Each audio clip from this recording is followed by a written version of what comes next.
Howdy do y'all, this is John, and today we're talking about Scream 2, a movie released back in 1997, starring Neve Campbell.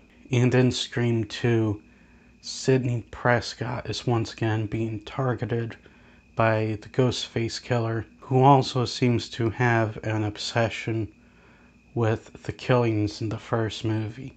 Now, getting into it, the Scream movies, they've always kind of nitpicked at horror films, and this movie continues it by nitpicking at sequels. There's literally an entire conversation in the movie that talks about horror sequels and talks about how sequels just in general are inferior films, and one character even says the horror genre has been destroyed because of sequels. So the entire meta nitpicks from the first movie carry into this, and it is very well done.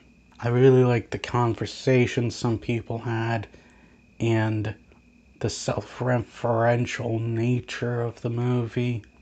You don't see movies do this kind of stuff anymore, and at this point it has been kind of drawn out by other movies trying to recreate what the Scream movies did. And as far as the characters go, the original characters from the first movie that carry into this, I like what they did with them, where they've been, how they're doing, that sort of stuff. But these new characters, a lot of them just felt like they were there just to be killed. Now, granted, controversially speaking, there is one major character that does get killed from the first movie, which I'm not gonna really get into that. It's very divisive. It depends on which fan you're talking to over whether or not the fans thought it was justified. I've met Scream fans that thought it was completely justified, and I've met Scream fans that did not. And I'm not gonna get into that discussion. Outside of that though, Scream 2 almost entirely takes what the first Scream did that worked, carries this over into Scream 2, and of course it works again for the most part. While there is no dull or boring moments in Scream 2, there are a couple scenes that I think could have been cut out because they just felt unnecessary. Two characters break up, and then the very next scene they're in, which is like 5 minutes later, they're back together because he sang a stupid song very badly.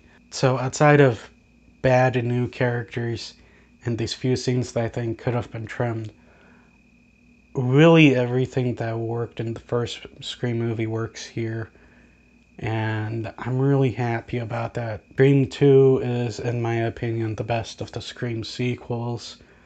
Obviously nothing's better than the first Scream, but when it comes to the sequels, Scream 2 is, like I said, in my opinion, the best of them all. I'm gonna give Scream 2 an 8. Well, that's all the time I have for today. Please like this video if you enjoyed it. Please also subscribe if you're new to the channel. And as always, please remember, the Bodetsky will return.